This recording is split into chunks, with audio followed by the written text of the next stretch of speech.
تلاوت کردہ آیت مبارکہ کا ترجمہ: من اہتدی، جو بندہ اس کائنات میں ہدایت کے راستے پہ چلتا ہے، فإنما یہتدی لنفسی، بے شک وہ اس راہ پہ اپنے فائدے کے لیے چل رہا ہے۔ ومن ضل، اور جو شخص راستے سے ہٹ کے چلا، فإنما یضل علیہا، سو اس نے اپنے نقصان والی راہ استعمال کر لی۔ ولا تزر وازرۃ وزر اخری، کوئی انسان وہاں کسی دوسرے کا بوجھ نہیں اٹھائے گا۔ وما كنا معذبین، ہم کسی کو بھی عذاب نہیں دیں گے، حتی نبعث رسولا، یہاں تک کہ اس قوم کے پاس اپنے رسول بھیجیں۔ آیت نمبر 15 سورۃ بنی اسرائیل اور پارہ نمبر 15۔ ہدایت اللہ نصیب فرمائے تو انشاءاللہ یہتدی لنفسی، وہ آپ کی ذات کے لیے فائدے مند ہے۔ حضرت علی رضی اللہ تعالیٰ عنہ سے میرے نبی علیہ السلام نے فرمایا، تیری وجہ سے ایک آدمی کائنات پہ ہدایت پہ آ جائے، سرخ اونٹ کے قیمتی صدقہ سے بھی اللہ کے ہاں تیرا زیادہ مرتبہ ہو جائے گا۔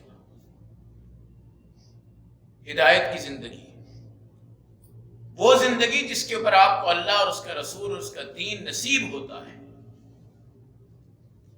اور جو زندگی ایسی ہے جو ویران ہے۔ جب آپ کے گھر میں دین ویران ہو، آپ کی دکان میں دین ویران ہو، آپ کے بازار میں دین ویران ہو، آپ کے خاندان میں دین ویران ہو، آپ کی اولاد میں دین ویران ہو، آپ کے رشتہ داروں میں دین ویران ہو، وہ ہدایت نہیں ہے۔ ہدایت نہیں ہے۔ ہدایت ایک خوشبو ہے، ایک روحانیت ہے، ایک سکون ہے، ایک طمانینت ہے۔ جہاں پہ ہدایت ہوتی ہے وہاں شکوہ خدا نہیں ہوتے، یاد رکھیے گا۔ جہاں ہدایت ہوتی ہے وہاں شکوہ خدا نہیں ہوتا۔ ہمارے حالات ٹھیک نہیں، کاروبار ٹھیک نہیں، خاندانی معاملات ٹھیک نہیں، آپس کی محبتیں ٹھیک نہیں، آپس کے تعلقات ٹھیک نہیں، کیا کبھی آپ کے منہ سے ہمارے منہ سے یہ لفظ نکلتا ہے کہ ہمارا دینی نظام ٹھیک نہیں؟ بھائی دینی نظام ٹھیک کرو، دین ایک چھتری بن کر آپ کے اوپر آئے گا اور ہر چیز کا مقابلہ آپ کو اللہ دے گا۔ دنیا میں کیا چیزیں ہیں؟ کھانے کی اگر مصیبت سمجھیں کہ کھانا ہمیں نہیں مل رہا، تو ہمارے نبیوں نے بھی کھانے سے ہاتھ اپنا کھینچ کے رکھا ہے، پیٹ بھر کے نہیں کھایا، خوبصورت ذائقوں والے کھانے نہیں کھائے۔ اس لیے فکر ہدایت کی کرو۔ یہ دنیا تو گزر رہی ہے، آپ کے مالک کی بھی، آپ کی بھی، کروڑ پتی کی بھی، اس کے ملازم کی بھی، جو بیچارہ مانگ رہا ہے اس کی بھی، جو دے رہا ہے اس کی بھی، جو کھا رہا ہے اس کی بھی، جو کھلا رہا ہے اس کی بھی، جو بھوکا سو رہا ہے اس کی بھی، جو پیاسا سو رہا ہے اس کی بھی۔ دنیا کبھی رکی ہے؟ آج تک دنیا رکی ہے؟ آج سے 20-25 سال پہلے آپ کے حالات کیا تھے؟ پھر کیا ہوئے؟ پھر کیا ہوئے؟ پھر کیا ہوئے؟ اب انسان کی عقل پہ مت اس ٹائم ماری جاتی ہے جب یہ 60 سال کا ہوتا ہے اور اس کو اپنی باقی زندگی پہ پریشانی ہوتی ہے۔ اس کو کیا سوچنا چاہیے کہ مجھے اب 15 سال کی پریشانی ہے اور 60 سال اللہ نے میرے گزار دیے، وہ اللہ میرے 15 سال نہیں نکلوا سکتا۔ اب یہ پریشان ہوتا ہے، اور جناب 10 سال رہ گئے، 15 سال رہ گئے، زندگی کا کیا پتہ ہے، کچھ کر لیں، کچھ بنا لیں، کچھ کھا لیں، کچھ سیدھا کر لیں، یہ کر لیں، وہ کر لیں۔ اللہ کے بندے، جب 60 سال 50 سال تم نے جھٹکے کھائے، دھکے کھائے، ملا نہیں ملا، کھایا نہیں کھایا، پہنا نہیں پہنا، جو کچھ بھی کیا ہے، آپ کو اللہ نے زندگی گزار کے دی ہے کہ نہیں دی؟ تو فکر ہمیں دنیا کی نہیں ہونی چاہیے، دنیا کی فکر نہیں ہونی چاہیے۔ دنیا کی فکر میں ایک ایک قطرہ آپ کے نصیب میں ہے، ایک ایک لقمہ آپ کے نصیب میں ہے، ایک ایک کپڑا آپ کے نصیب میں ہے۔ دنیا کی فکر نہ کرو، فکر کرو بھائی ہمیں پریشانی ہے۔ بھائی کس بات کی پریشانی ہے؟ کہ جناب ہمارے گھر میں ہدایت نہیں ہے، ہمارے گھر میں دین نہیں ہے، ہمارے گھر میں اللہ اور اس کے رسول کا تذکرہ ہی کوئی نہیں ہوتا، ہمارے گھر میں کوئی مذاکرہ ہی دین کا نہیں ہوتا۔ یہ پریشانی اگر آپ کو ہے تو آپ سمجھیں کہ اللہ نے آپ کو ہدایت کے فیصلے دیے ہیں تو آپ پریشان ہیں۔ من اہتدی فانما یہتدی لنفسہ، ہدایت پہ آؤ گے تو ہدایت تمہارا نفع ہے. ومن صلی، راستے سے دور ہو جاؤ، یذل علیہا، پھر یہ تمہارا نقصان یہاں پر بھی ہو رہا ہے، آخرت میں بھی ہو رہا ہے. ہدایت کتنا بڑا فائدہ ہے، ہدایت کتنا بڑا فائدہ ہے. اسی ہدایت کے لیے ہمارے نبی صلی اللہ علیہ وسلم نے محنت فرمائی اپنے چچا ابو طالب کے لیے، لیکن چچا کی طرف سے طلب ہدایت نہیں تھی تو اللہ نے ہدایت نہیں دی. یاد رکھیے گا، ہدایت آپ کو طلب سے ملتی ہے، اور بہترین طریقہ ہدایت، مسلمان بنو، 5 ٹائم کی نماز پڑھو. 5 ٹائم کی نماز، صبح 4 رکھتے ہیں، کتنی ہیں؟ 4 بار سورہ فاتحہ ہے. اہدنا الصراط المستقیم ہر رکعت میں ہو رہا ہے. دن کو 12 رکھتے ہیں، 12 بار سورہ فاتحہ ہے، 12 دفعہ پڑھتے ہیں اہدنا الصراط المستقیم. عصر میں 4 پڑھیں یا 8 پڑھیں، اتنی مرتبہ اہدنا الصراط المستقیم. مغرب میں 7 ہیں، اہدنا الصراط المستقیم. عشاء میں 17 ہیں، اہدنا الصراط المستقیم. تہجد 2 پڑھیں، 4 پڑھیں، 6 پڑھیں، 8 پڑھیں، یہاں پر بھی اہدنا الصراط المستقیم. اشراق پڑھنی ہو اہدنا الصراط المستقیم، چاشت پڑھنی ہو اہدنا الصراط المستقیم. مغرب کے بعد اوابین کے نفل آپ پڑھیں اہدنا الصراط المستقیم. اللہ تو کہتا ہے تو ایک دفعہ مانگ، اللہ تیرے اوپر 100 دفعہ ہدایت اور رحمتیں بھیجے گا. اور جو بندہ ہر روز ان چیزوں میں ہدایت مانگتا ہے، پھر اس کو ہدایت کیوں نہیں مل سکتی؟ ہدایت کا راستہ ملے، ہدایت کا راستہ ملے تو سکون ہی سکون ہے، سکون ہی سکون ہے. اور ضلالت، گمراہی کیا ہے؟ جو نماز نہیں پڑھتا وہ گمراہی پہ ہے. ضروری نہیں ہے کہ کوئی زنا کرے، شراب پیے تو وہ گمراہ ہے. یاد رکھیں، لوگ یہ سمجھتے ہیں کہ یہ زنا نہیں کر رہا، یہ شراب نہیں پی رہا، یہ جوا نہیں کھیل رہا، یہ ہدایت پہ ہے. یہ ترجمہ غلط ہے، یہ ترجمہ غلط ہے. ایک بندہ زنا نہیں کرتا، ایک بندہ شراب نہیں پیتا، ایک بندہ جوا نہیں کھیلتا، ایک بندہ قتل و غارت نہیں کرتا، ایک بندہ کسی کو گالیاں نہیں دیتا، ایک بندہ کسی پہ ظلم نہیں کرتا، لیکن وہ نماز، ایمان، ٹوپی، داڑھی، قرآن، مسجد، مدرسہ، خانقاہ، دین، اللہ کے ولی، نبیوں کی اطاعت، صحابہ کی اطاعت، قرآن کی اطاعت، خدا کی عبادت سے دور ہے. آپ کیا کہتے ہیں؟ وہ ہدایت پہ ہے؟ معاشرہ یہ سمجھ رہا ہے، معاشرہ یہ سمجھتا ہے کہ بھئی یہ زانی نہیں ہے، شرابی نہیں ہے، یہ ہدایت پہ ہے. لیکن دین کہتا ہے کہ زنا، شراب کا نہ ہو جانا یہ ایک طرف کی بات ہے، لیکن نماز کا نہ ہونا، قرآن کا نہ ہونا، دین کا نہ ہونا، مصلی کا نہ ہونا، مسجد کا نہ ہونا، قرآنی رحل کا نہ ہونا، قرآن کے غلاف کا نہ ہونا، تمہارے منہ سے قرآن نہ نکلنا، یہ ہدایت نہیں ہے، یہ گمراہی ہے. ہاں، یہ آپ کہہ سکتے ہو کہ گمراہی کے بہت سے میدان ہیں جن سے ابھی اللہ نے آپ کو بچایا ہوا ہے، لیکن مرکزی طور پہ آپ گمراہی کے میدان پہ ہیں. بے شک آپ صوفی ہیں، بے شک آپ چپ ہیں. آپ عیسائیوں میں جائیں، آپ عیسائیوں میں جائیں، عیسائی اخلاق والے ہیں کہ نہیں؟ جی، سکھ جو ہیں، سکھ، آپ سکھوں پہ جائیں، سکھ اخلاق استعمال کرتے ہیں کہ نہیں؟ کیا سکھوں میں زنا عام ہے؟ نہیں. ہندوؤں میں زنا عام ہے؟ نہیں. کافروں میں زنا عام ہے؟ نہیں. زنا ہے، مانتے ہیں، لیکن یہ نہیں ہے کہ گلی گلی میں زنا ہو رہا ہے.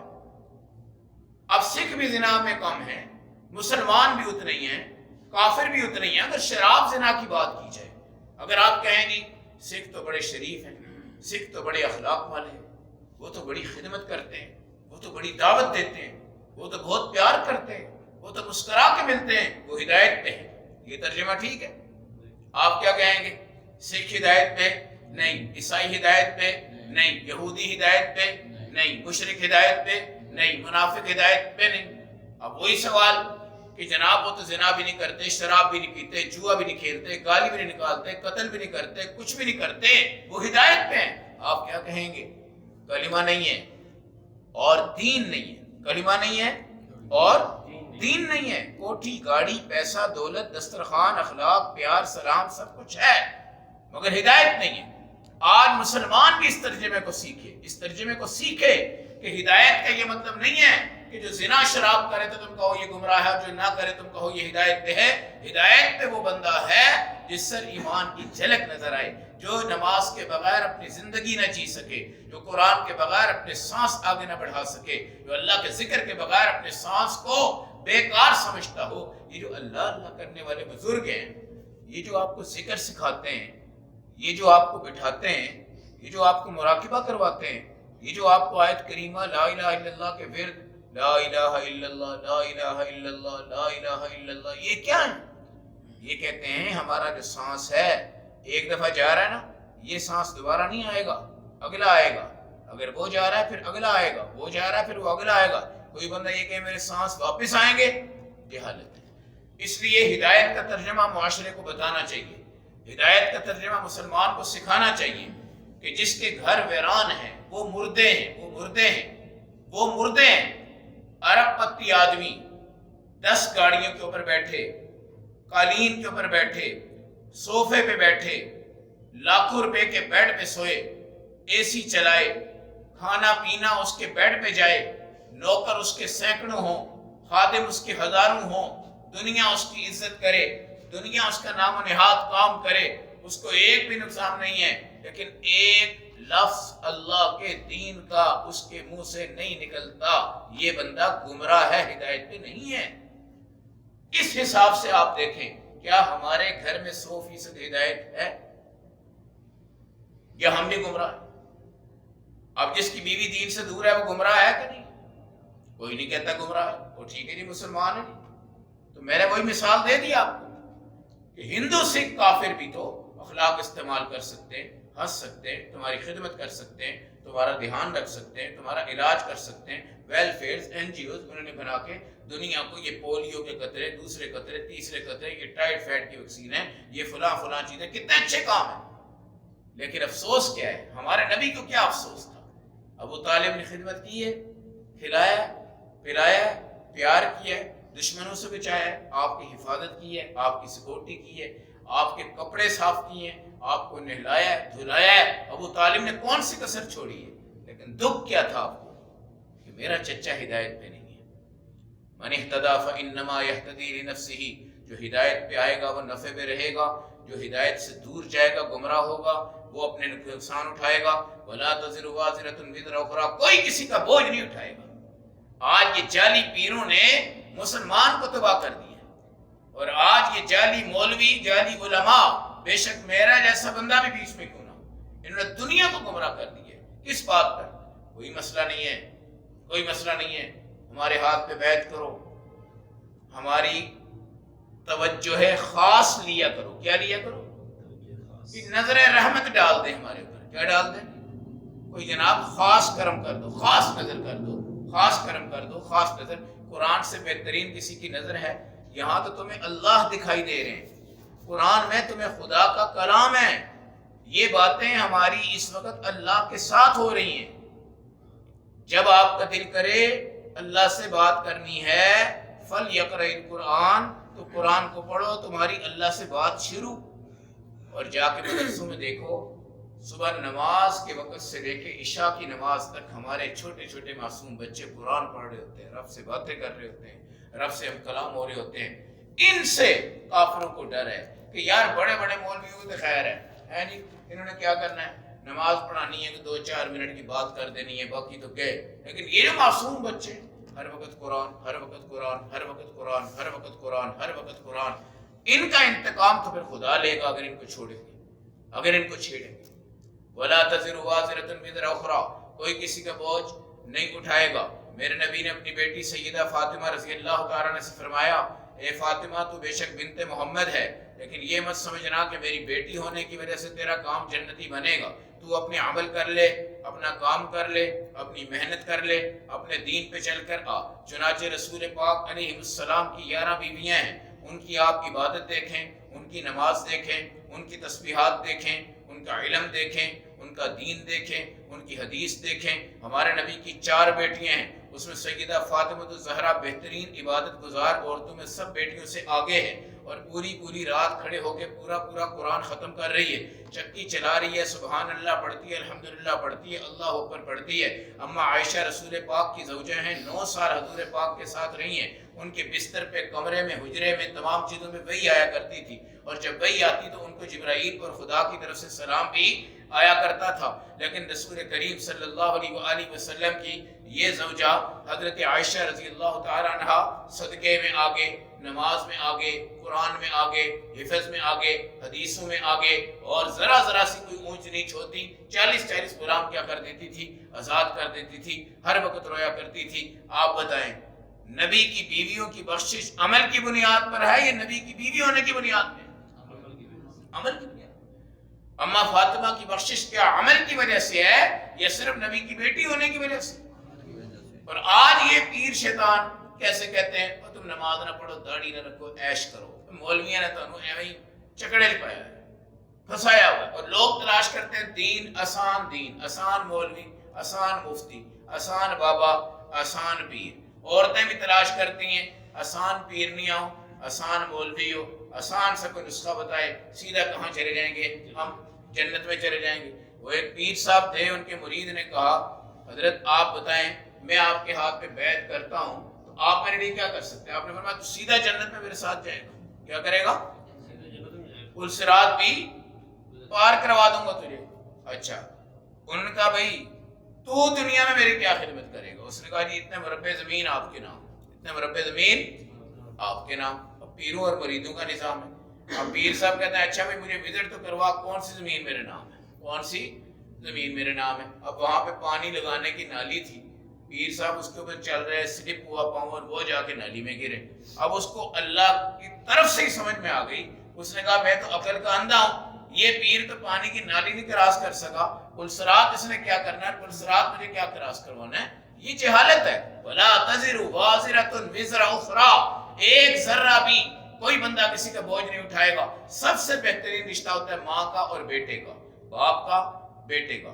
دوسرے نمبر پہ محبت ہوتی ہے بھائی کی بہن کی، بھائی کی بہن کی۔ تیسرے نمبر پہ محبت آتی ہے میاں کی اور بیوی کی۔ چوتھے نمبر پہ محبت آتی ہے کزن کی، چاچا کی، تایا کی۔ لیکن قرآن نے کتنے خوبصورت لفظ دیے ہیں، فَإِذَا جَاءَتِ الصَّاخَّةُ، جب یہ دھڑک آئے گی قیامت، يَوْمَ يَفِرُّ الْمَرْءُ مِنْ أَخِيهِ، بھائی اپنے بھائی کو دیکھ کے بھاگے گا۔ فرار سمجھتے ہیں نا، فرار ملک سے فرار۔ یہ وزیر جو ہمارے فرار ہوتے ہیں ان کی تعریف پڑھے آپ کو سمجھ میں آئے گا فرار کیسے ہوتا ہے، فرار کیسے ہوتا ہے۔ یوم یفر المرء من اخی، بھائی سے فرار ہو جائے گا۔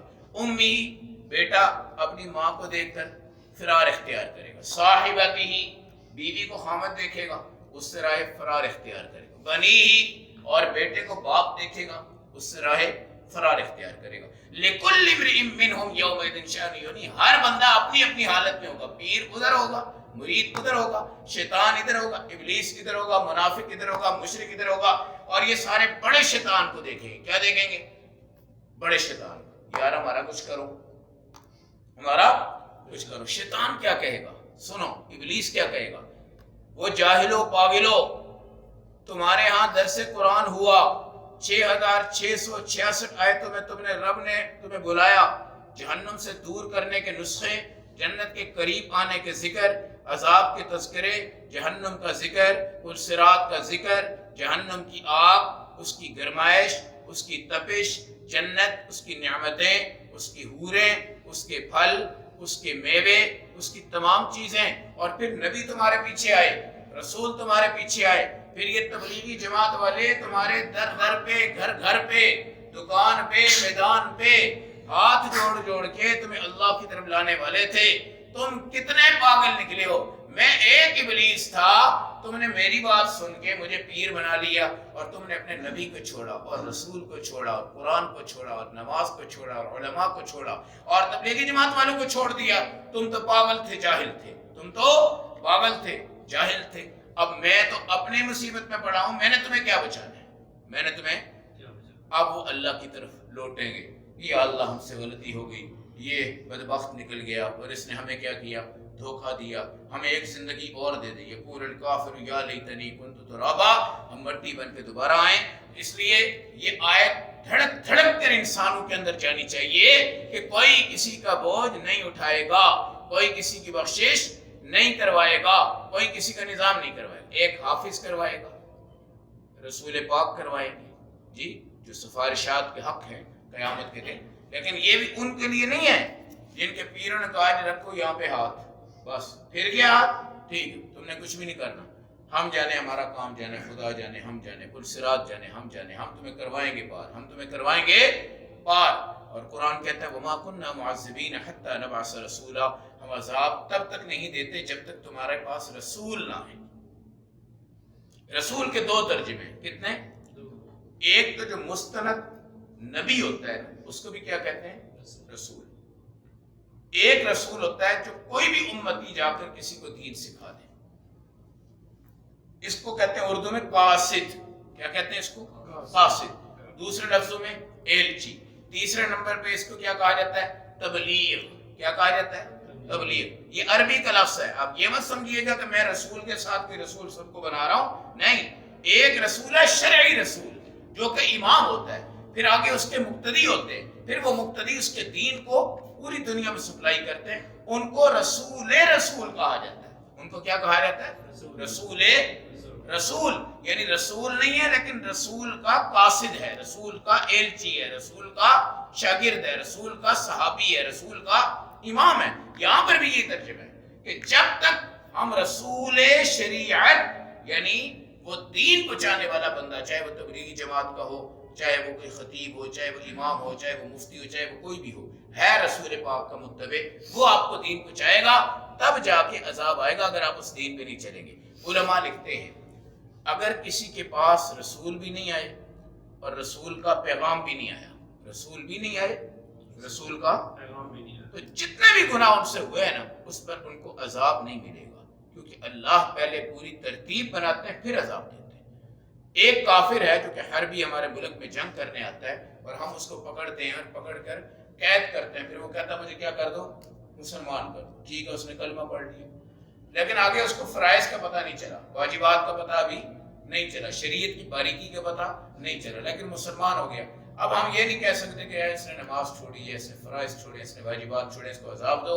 وہ کہے گا مجھے جتنا پتہ تھا میں نے کر لیا ہے، جتنا نہیں تھا نہیں کیا، اس پر اللہ عذاب نہیں دیتے۔ اس لیے اللہ رب العزت سے ہدایت کی طلب کیا کرو، اور ہدایت کا ترجمہ میں نے آپ کو سکھایا ہے، اس کو اپنے گھروں میں پھیلاؤ اور ان کو بتاؤ بھائی تم ہو گمراہی پہ، تم ہو۔ یہ ہم کیسے گمراہ ہو گئے؟ دین پہ ہے، سب کچھ ہے، یہ ہے وہ ہے فلاں ہے۔ ان کو یہ بتاؤ کہ تمہارا فرق کافر کا فرق ہے کیا؟ نماز، کلمہ، یہ چیز ہے، اور یہ چیز اگر تمہارے اندر نہیں ہے تو تم بھی کس پہ ہو؟ گمراہی پہ ہو۔ اللہ ہم سب کو ہدایت صراط مستقیم کی کامل توفیق